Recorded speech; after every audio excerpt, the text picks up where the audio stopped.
अनसुईया जी इन्हीं देवभूति जी के गर्भ से प्रकट हुई हैं। 9 कन्याओं के होने के बाद एक पुत्र जो स्वयं साक्षात नारायण कपिल भगवान प्रकट होते हैं। बोलो कपिल नारायण भगवान की जय। कर्दम ऋषि 9 कन्याओं का विवाह 9 ऋषियों के साथ करते हैं और जब कपिल भगवान प्रकट हुए उनसे आज्ञा लेकर के उनकी 4 परिक्रमा करके जंगल की राह लेते हैं, जंगल चले जाते हैं। कपिल भगवान उस कुटिया में नहीं रहे हैं, वहां एक सुंदर सरोवर है जिनका नाम है बिंदु सरोवर। बिंदु सरोवर के पास कपिल भगवान एक सुंदर कुटिया बना लेते हैं और वहीं रहते हैं। एक दिन माता देवभूति का मन बड़ा अशांत हुआ, एकांत हो गया ना, पति जंगल चले गए और पुत्र भी अलग रह रहा है, वो माँ कैसे रहे, मन अशांत हुआ और कपिल भगवान की शरण में पहुंची। हे पुत्र, आज मेरा मन बड़ा अशांत है, शांति का उपाय बताओ। कपिल भगवान कहते कि माँ, इसके लिए तुम्हें कोई गुरु बनाना पड़ेगा। बिन गुरु होए कि ज्ञान, ज्ञान की होए विराग बिनो। बिना गुरु के ज्ञान आपको नहीं हो सकता। माता देवभूति कहने लगी, पुत्र, आज तक इस कुटिया से मैं बाहर नहीं गई, मैं जानती नहीं कि यहाँ और भी संत रहते हैं, मेरा किन्हीं से परिचय नहीं है, मैं गुरु किसको बनाऊं, मुझे तो कुछ भी मालूम नहीं है। हे पुत्र, आज से तू मेरा पुत्र नहीं, आज से तू मेरा गुरु है। और बड़े श्रद्धावनत होकर के उन्होंने कपिल भगवान के चरणों में प्रणाम किया। कपिल भगवान माता देवभूति को ज्ञान देने लगे, कहने लगे, माँ, 9 प्रकार से भक्ति की जाती है जिसको नवधा भक्ति कहते हैं।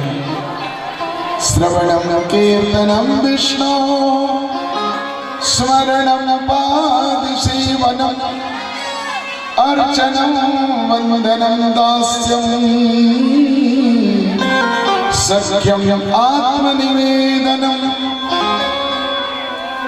पहली भक्ति श्रवणा भक्ति, भगवान की कथा सुनने आ जाए हमको। पहली भक्ति भगवान की कथा सुने। दूसरा, जब कीर्तन हो तो कीर्तन में ताली बजाओ, कीर्तन करें। दूसरी भक्ति श्रवणम कीर्तनम विष्णु स्मरणम, कथा सुनते हैं, भगवान नारायण का स्मरण करते हुए हम रोज जगे और सोए, दिन भर भगवान का स्मरण करें, भगवान के श्री चरणों की सेवा करें, अर्चना करें, वंदना करें। कहते 9 प्रकार से भक्ति की जाती है।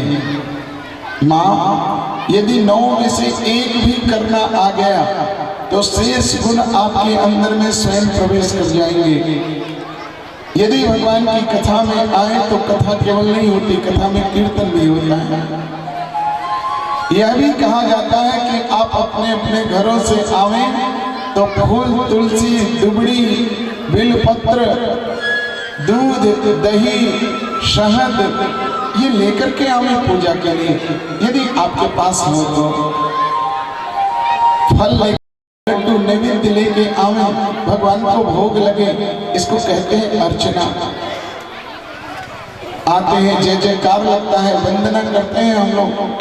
अर्चनम वंदनम दास्यम, भगवान की सेवा भाव से हम यहाँ बैठते हैं।